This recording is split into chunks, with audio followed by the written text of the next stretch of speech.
Meghan Markle has come under fire for attending the Balenciaga fashion show after the brand sustained. A luxury handbag gone missing suddenly became the spark that ignited one of Meghan Markle's most intense public crises. In February 2026, a custom-made monogrammed Balenciaga bag commissioned by Zara Tindall disappeared just days before one of the most anticipated galas of the year. What followed would quietly rattle both the palace and the high-fashion world, sending whispers through elite circles about privilege, entitlement, and the fragile line between influence and overreach. Less than a week after the disappearance, the same bag was spotted on Meghan Markle's arm in Paris, a sight that set off a subtle but brutal scandal. For years, the palace and the fashion industry had been watching these moves carefully, tracking every collaboration, endorsement, and public appearance. So how could a highly exclusive, custom handbag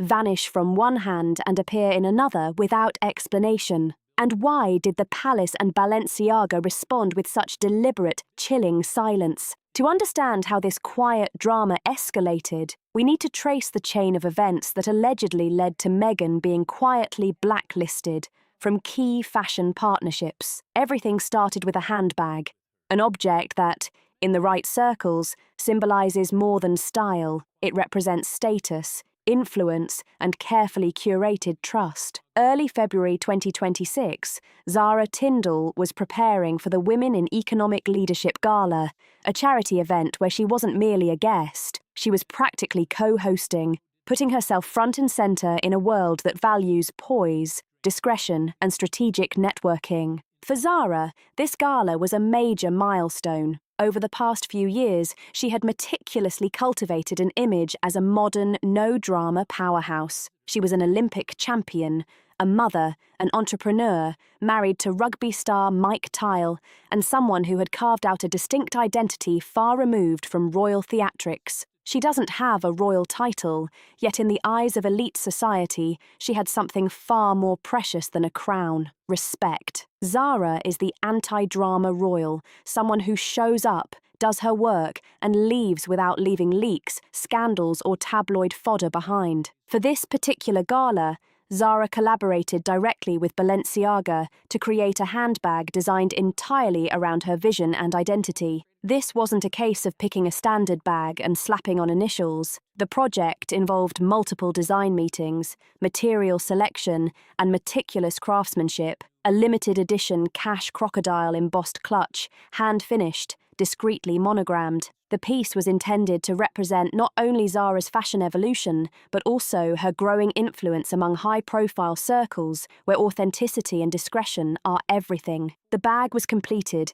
and carefully stored at Balenciaga's London showroom under Zara's name, with a scheduled pickup date. Everything had been organised, planned, and executed with precision. Then, just days before the gala, Zara's team received the call. The bag was gone. Balenciaga's response was immediate but strangely vague. Apologies, phrases like regrettable logistical error and internal confusion, all the corporate language that sounds genuine but explains nothing. According to sources close to Zara, she was furious but handled it professionally. She attended the gala with another accessory, did not make a scene, and the public moved on. But the story didn't end there. About a week later, someone in Balenciaga's Paris office was scrolling through internal photo reports from recent events when a single image made them do a double take. There was Meghan Markle, dressed head to toe in Balenciaga, walking into a PR firm's office on the left bank. On her arm, Zara's missing monogrammed handbag, the exact same one. Initially, confusion rippled through the team, but it quickly turned into concern. Meghan was not supposed to have that bag. She wasn't a confirmed brand ambassador. Her name wasn't on any official partnership lists. Sure, she had attended Paris Fashion Week, but thousands do, and attendance doesn't make anyone an official partner. Balenciaga now faced a dilemma. A highly sought-after custom handbag belonging to a respected, working, royal and legitimate client had somehow ended up in the possession of someone actively pursuing an ambassadorship that didn't yet exist. The fashion house acted swiftly but quietly. Contract negotiations with Meghan, which had been progressing slowly, were immediately frozen. In the corporate world, that's the equivalent of saying, We need to reassess before moving forward. And in fashion circles, word travels fast when a major house freezes talks. It signals caution and a potential reputational risk. The next question was obvious. How did Meghan get the bag? And how did Zara respond once she learned the news? The answers revealed everything about the contrast between these two women's approaches. Zara didn't tweet about it, leak to the press, or call her royal cousins. Instead, she relied on strategy and discretion. Through her private secretary, she contacted Balenciaga with a formal, respectful inquiry. The bag had been reserved. It went missing, and now it appeared publicly elsewhere. What had happened? High-end fashion houses keep meticulous records. Every piece, every client, every signature is documented. When Zara asked how a reserved item had ended up elsewhere, Balenciaga couldn't just shrug. Investigations revealed the bag had been picked up by someone claiming to represent potential brand partnerships. It was a busy period, and surface-level credentials had checked out. But the deeper review revealed a worrying pattern. Meghan had borrowed items from photo shoots that were never returned, used pieces for personal appearances without approval, and requested products through unofficial channels. Nothing illegal, but far from standard procedure. Then there was Meghan's Paris appearance itself. She posted content suggesting an official invitation from creative director Demna Gvasalia. But internal PR records told a different story. She wasn't on VIP lists, wasn't officially approved, and essentially acted like a brand ambassador without permission. She wore the clothes, carried the bag, and projected authority that didn't exist. Fashion brands cannot tolerate this. It disrupts the careful curation of relationships and damages trust with legitimate partners. Balenciaga's solution was quiet and calculated. Pause talks, distance, and reassess. Zara, maintaining her signature composure, said nothing publicly, leaving the silence to speak volumes. Meghan, however, moved forward with her usual approach. She tried to control the narrative. Within 24 hours, her team released a glossy video teaser for a new initiative called Love with Meghan. The video was polished, cinematic, featuring her in Paris, showcasing luxury accessories, including the very handbag that had caused the stir. Palace insiders called the timing a deliberate provocation. Zara appeared at a major gala. Meghan flaunted influence in Paris, and the missing handbag took center stage. Industry insiders labeled it a flex, an attempt to assert relevance in elite fashion circles. But Meghan misjudged the consequences. Executives, PR teams, and creative directors communicate constantly. Her relaunch, intended to demonstrate control and influence, instead sparked internal ridicule. Is she serious? The audacity of it was remarkable, but the fallout was worse. Meghan tried to present herself as the ultimate influencer, projecting power she had not earned. Balenciaga quietly distanced themselves, and Zara remained composed and silent. The stark contrast couldn't have been clearer. One woman commanded respect through discretion and professionalism. The other attempted a spectacle that highlighted ambition over strategy. The handbag wasn't just a bag. It was a spark that revealed strategy, influence, missteps, and a power struggle in the ruthless, glamorous world of high fashion. And the audacity is almost impressive because everyone could see what she was doing, trying to act like she was this big fashion influencer, while the actual fashion houses she was trying to court were actively distancing themselves from her. Trouble escalated faster than anyone expected. Meghan Markle's attempts to assert control over the fashion world were backfiring spectacularly. Apparently, her team had reached out directly to Balenciaga's creative director, claiming that Meghan had been personally invited to Paris Fashion Week. But when journalists sought confirmation from the brand, the response was icy. Ms. Markle attended Paris Fashion Week. Many people attend Paris Fashion Week. That was it. No confirmation, no acknowledgement of an invitation, no recognition of any official relationship. The tone was neutral, almost robotic, but the message screamed loudly. We want nothing to do with this. Meghan tried to pivot quickly. Social media posts sprang up about misogynistic narratives, institutional sabotage, and whispered conspiracies, suggesting that she was being systematically excluded from elite circles. While she never mentioned Balenciaga by name, most likely on legal advice, the implication was obvious. She was being persecuted for her success, for challenging the old guard, for being a threat. But the world had seen this act before, and people were growing tired. The same narrative she'd used since 2020, victimhood over accountability, was beginning to feel stale. One anonymous royal source, speaking carefully because professional ties still mattered, summed it up perfectly. Victimhood over accountability, every single time. Meanwhile, Meghan was spinning herself into knots, desperately trying to control a story that was slipping from her hands. Zara Tindall, on the other hand,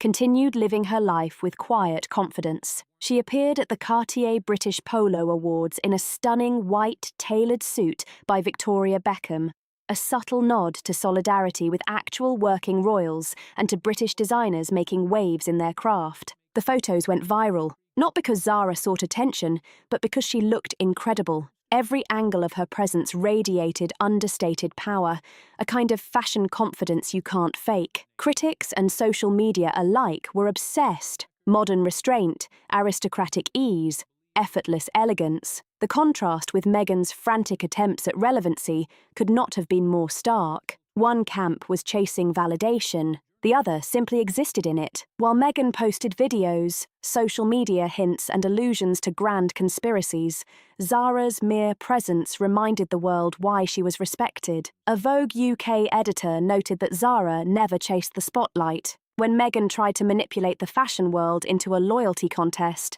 Zara simply stood still, and the world quietly moved toward her. Meanwhile, Princess Anne had been observing the chaos unfold. Early 2026, after the handbag debacle and Meghan's increasingly desperate moves to remain relevant, Anne decided it was time to respond. But Anne isn't one for tabloids, leaks, or public spats. Instead, she relies on the machinery of the institution she knows so well, delivering her message silently, yet decisively. Palace insiders describe it as precision without noise. According to staffers present at internal meetings, Anne initiated what was described as a family-only review of how royal-adjacent figures were aligning with commercial entities. On paper, it was framed as routine housekeeping, ensuring proper protocols were being followed for brand partnerships and public appearances. In reality, it was Anne's way of scrutinising every one of Meghan's commercial moves without ever publicly acknowledging her presence. The review examined royal connections leveraged for brand negotiations,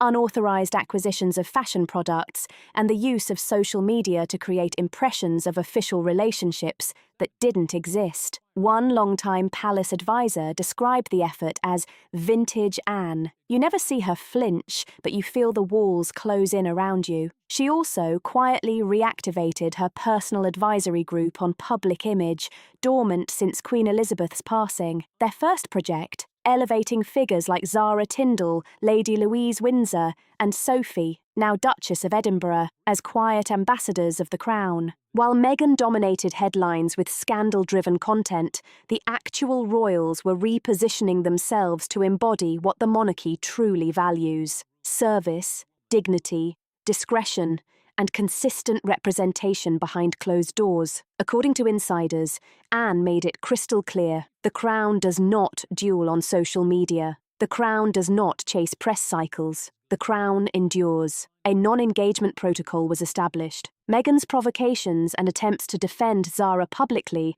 were met with silence, allowing her theatrics to collapse under their own weight. And it worked. While Meghan posted videos hinting at hidden truths and shadow conspiracies, the real royals quietly fulfilled their duties. Zara attended charity events with grace, Sophie supported her patronages seamlessly, and Catherine returned to public life after a health hiatus, demonstrating poise and stability. The contrast could not have been more striking. One camp frantically spinning narratives and social media posts, the other calmly engaging in service, letting authenticity and consistency speak louder than any viral moment. The fallout for Meghan escalated quickly as the fashion world began to close ranks. Blacklisting had begun. Once a reputation for being difficult to work with spreads through the tightly knit fashion community, recovery becomes nearly impossible. The Balenciaga freeze was just the first domino. Within weeks, other luxury houses began quietly distancing themselves. These were not public announcements or press releases.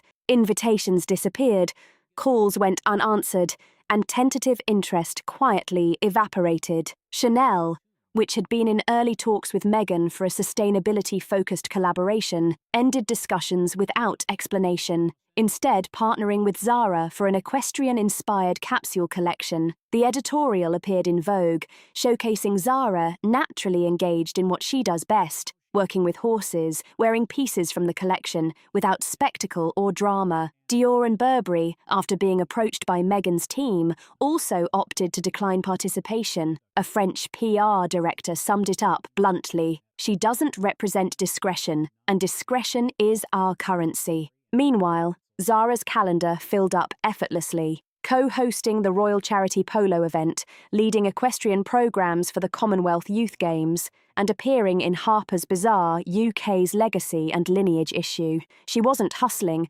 hiring PR firms or pushing narratives. The opportunities found her because she represented authenticity. The contrast was now impossible to ignore. Meghan, long positioned as a fashion icon and influencer, was being systematically frozen out. Zara, meanwhile, was courted by every major house, not just in fashion.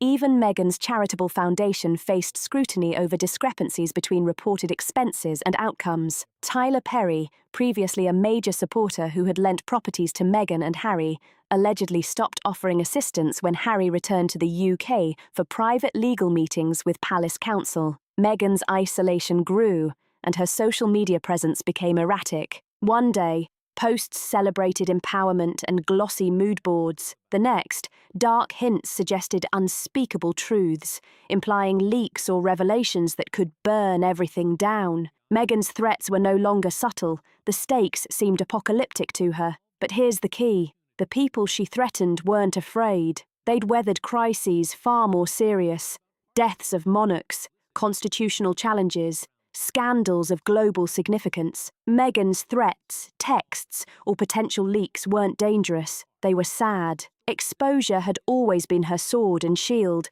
but this time, the room wasn't intimidated. As Meghan spiraled, an unexpected alliance formed within the royal family, a quiet, strategic coordination across generations and roles. Lady Louise Windsor, Prince Edward's daughter, long, low profile and respectful of privacy, was photographed leaving Zara's London flat the morning after the Paris handbag incident exploded online. Discreetly dressed, her message was unmistakable. She was watching, observing, signalling solidarity with Zara's approach of discretion and service over spectacle. Then Sophie, Duchess of Edinburgh, stepped in. She hosted both Zara and Lady Louise at a private equestrian event in Oxfordshire, subtly reinforcing the alignment and strategy that the Crown was quietly executing while Meghan continued to struggle publicly. The quiet corridors of the palace were alive with movement, but you'd never know it by looking at the public record. No media invites, no social media posts, and absolutely nothing to indicate a royal strategy in motion. But behind the scenes, a careful counter-narrative was being orchestrated, and it was about far more than just horses or charity events. A senior press officer described it as stabilizing the narrative from within, and in truth, that understated phrase barely captured the intensity of what was unfolding. Sophie, Duchess of Edinburgh, had been observing Meghan Markle for years, closely watching how she operated during their brief overlap as working royals. Every public statement, every carefully staged appearance, every cryptic social media post had been noted, filed, and quietly analysed. Sophie wasn't reactive, she was methodical, and when Meghan's targeting of Zara Tindall started to make waves, Sophie knew it was time to act, but in a way that wouldn't draw attention, wouldn't create a spectacle, and wouldn't require her to fight in public. Meanwhile, Catherine, Duchess of Cambridge, had been strategically retreating from the public eye as she recovered from serious health issues. Her approach was deliberate.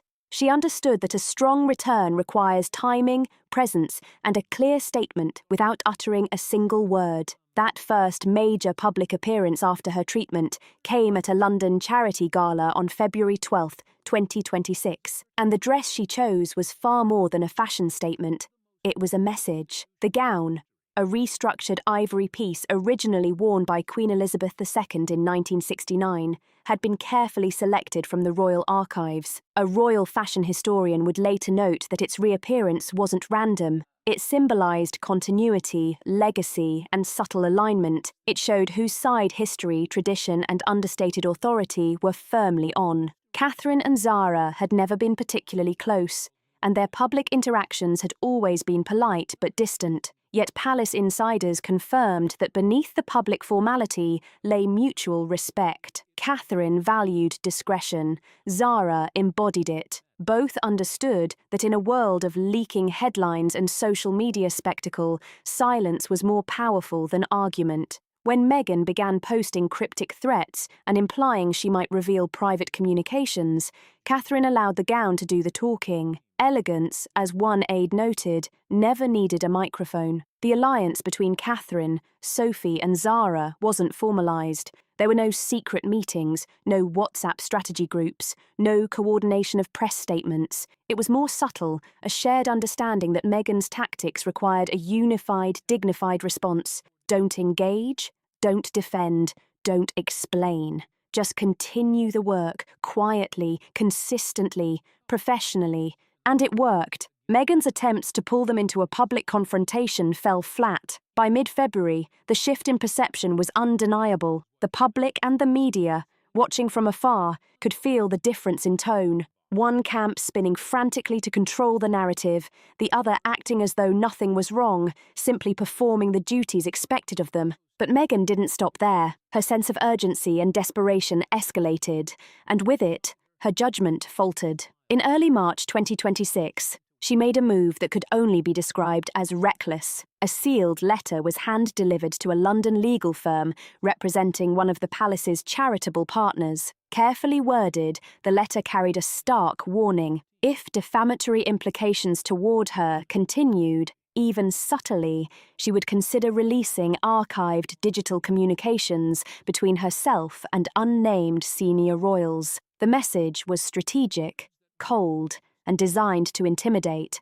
The palace's response? Complete indifference. Anne's counsel was clear: ignore it. And so, with deliberate calm, palace staff followed that instruction. Meghan, however, had underestimated how her threats would appear publicly. Sympathetic observers began to question whether someone threatening to leak private communications could genuinely claim the moral high ground. Even longtime supporters grew uneasy. While Meghan's threats escalated, Zara was quietly being offered a highly coveted co-hosting role at the Royal Ascot-style pavilion, a role that had once been suggested for Meghan herself back in 2020, before her behaviour and decisions derailed the opportunity. The irony was palpable. A Glasgow horse trial journalist asked Zara about Meghan's latest Instagram post, one showing Meghan in a replica of one of Zara's Ascot looks, captioned, "Real class needs no bloodline." Zara's response was a masterclass in composure. She blinked once,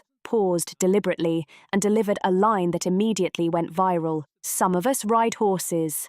Some of us ride headlines. I prefer the former." Without another word, she walked away, returning to her work. Within 24 hours, the quote was circulating in over 300 outlets. Calm, cutting, devastating, effortless. Even Princess Anne, according to sources, raised an approving eyebrow when she heard of Zara's response. In Anne's world, that gesture was effectively a standing ovation. And as Meghan's situation continued to deteriorate, the palace prepared for what would be a final confrontation, something unprecedented in its subtlety and authority. Princess Anne personally couriered a letter to Meghan in Montecito, using diplomatic channels to ensure privacy. The contents were never publicly disclosed, but trusted palace insiders confirmed the tone: composed, direct, and deeply moral. Not an attack, not an olive branch, something entirely different. Anne's message reportedly conveyed a fundamental truth. Royalty isn't inherited through blood alone. It's earned in the quiet spaces between headlines, in the steadfast execution of duty, and in the discipline to endure, not in the volume of one's statements or social media posts. The letter invited Meghan to return to public service, not as a celebrity duchess playing at the edges of influence, but as a woman capable of choosing legacy over leverage. Meghan did not respond. Within days, the Arch OAL Foundation's troubles escalated. IRS investigations intensified, scrutinizing discrepancies between reported expenses and actual project outcomes. Former employees were subpoenaed. Crucially, these were not just tabloid stories or palace gossip. They were American federal authorities meticulously following paper trails leading back to London. Preparations were underway to protect against reputational and legal risks, ensuring the palace and associated organisations were insulated from fallout. Prince William reportedly ordered a review of all Sussex-era communications and protocols, flagging potential reputational risks. Catherine quietly advised patrons to distance themselves from Arch-linked collaborations, and when asked by an aide if she intended to comment publicly on the Markle situation, Zara delivered a line emblematic of her composure. "If you know what you're doing, you don't have to explain what you didn't do." That, more than any statement, summed up the approach of the royals, who had mastered patience, discretion, and enduring influence. The story leaves one question lingering. Did Meghan orchestrate the handbag incident herself, or was she set up? Was it calculated misdirection, or a genuine lapse in judgment? Whatever the answer, the consequences were crystal clear. Every misstep, every threat, every poorly considered post shifted perception further, isolating her from the world she once thought she could command. What's your take? Was the scandal self-inflicted, or is there more beneath the surface than anyone realizes? Drop your thoughts in the comments section.